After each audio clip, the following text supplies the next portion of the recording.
2007 सालापासून सातपूर कॉलनी विभागातील पाणी प्रश्न प्रलंबित होता।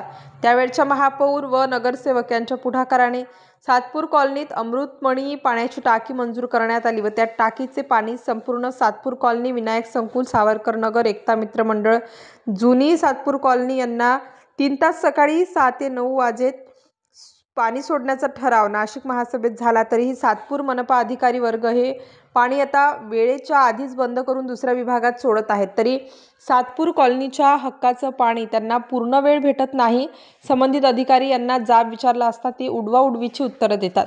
संबंधित अधिकारी यांनी पाणी नियमानुसार 3 तास सोडावे अशी तरतूद आहे, मात्र मनपा अधिकारी फक्त 2.5 तासच सोडतात।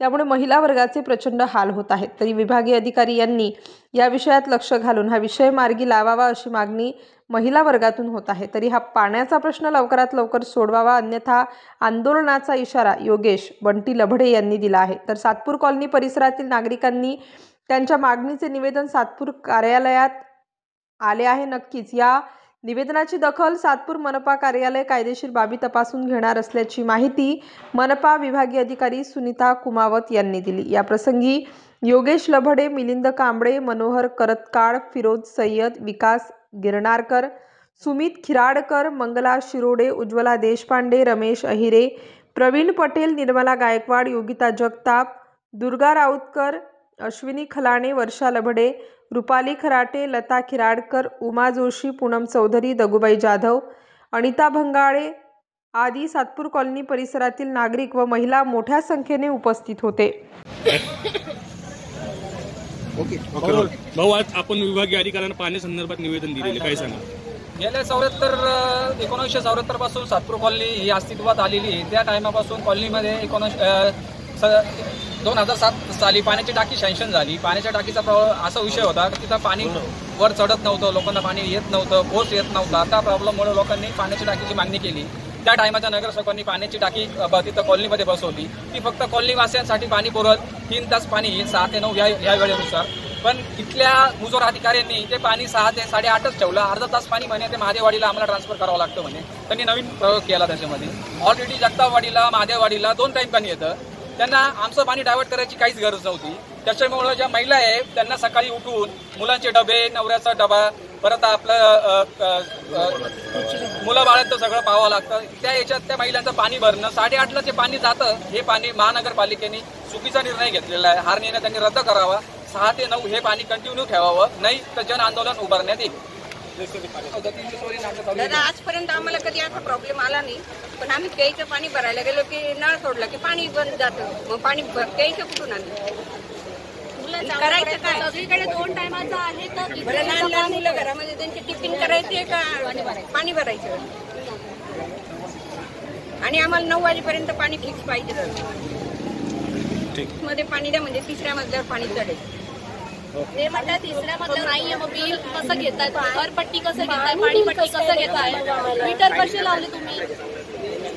लोक काय बोलतात ते की तुम्हाला 8:30चा हा टायमिंग बरोबर आहे आणि जे खाली आहे खालच्या लोकांनाच पाणी मिळेल, वरती जर पाणी नाही दिलेलं आहे तुम्ही मीटर का बसवले?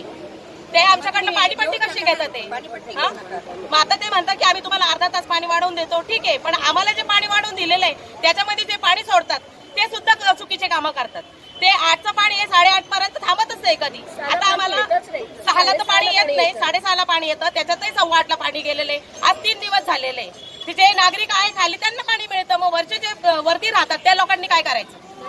त्यांना सुद्धा पाणी मिळालं पाहिजे ना। आम्ही यावर्षी पाणी पुरवठा चालू ठेवावा अशी त्यांची मागणी आहे। त्यांना आम्ही आश्वासन दिलंय की आम्ही त्याबाबतचं नियोजन करतो आणि इतर कुठल्याही भागाचा पाणी पुरवठा हॅम्पर होणार नाही। अशा प्रकारे तिथे जर 6 ते 9 ह्या वेळेमध्ये आम्हाला पाणी पुरवठा देता आला तर यासाठी आम्ही प्रयत्न करतो असं आम्ही त्यांना आश्वासन दिलं। त्या नागरिकांचं पाणी कपात करण्याचं कारण काय?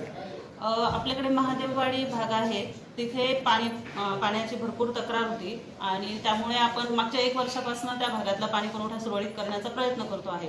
आणखी एक वेगळी टाकी तिथे जवळ असलेली तिथूनही आम्ही प्रयत्न केला होता, परंतु त्या भागात पाणी पुरवठा होत नाही। त्यामुळे हा एक पर्याय आम्ही काढला की त्याही नागरिकांना पाणी मिळेल आणि ह्याही नागरिकांना पाणी मिळेल। त्यामुळे यांचं अर्धा तासाचं पाणी कमी झालेलं आहे। पण हा प्रॉब्लेम बऱ्यापैकी नागरिकांना वेळ माहीत नसल्यामुळे तिथे त्यांना पाणी लक्षात नाही आलं पाणी जाणार आहे किंवा आहे, त्यामुळे त्यांच्याकडे सध्या थोडासा प्रॉब्लेम झालेला आहे. पण आम्ही दोन्ही भागांना पाणी कशा प्रकारे देता येईल आणि दोन्हीकडच्या नागरिकांना पाण्याची समस्या होणार नाही यासाठी आम्ही नियोजन करून लवकरात लवकर ह्या प्रश्नावर तोडगा काढू. त्यांनी 2 वेळेस पाण्याची नाही, 2 वेळेस पाण्याचं मी त्यांना स्पष्ट नाही सांगितलेलं आहे. आपण एकच वेळ पाणी देतो आणि एकच वेळ पाणी फक्त जे अर्धा तास कपात झालेली आहे ती आम्ही कशा प्रकारे भरून काढू शकतो आहे यासाठी आम्ही नियोजन करू. 6 ते 9 हाच टायमिंग असेल आणि जर सुधारित टाइम असेल तर तो आमच्याकडनं त्यांना कळवला जाईल. जर ह्या नियोजनामध्ये आम्हाला टाइम बदलावा लागला तर त्याची पूर्वी 3-4 दिवस अगोदर तरी. स्टार न्यूजसाठी सिद्धार्थ लोखंडे, नाशिक.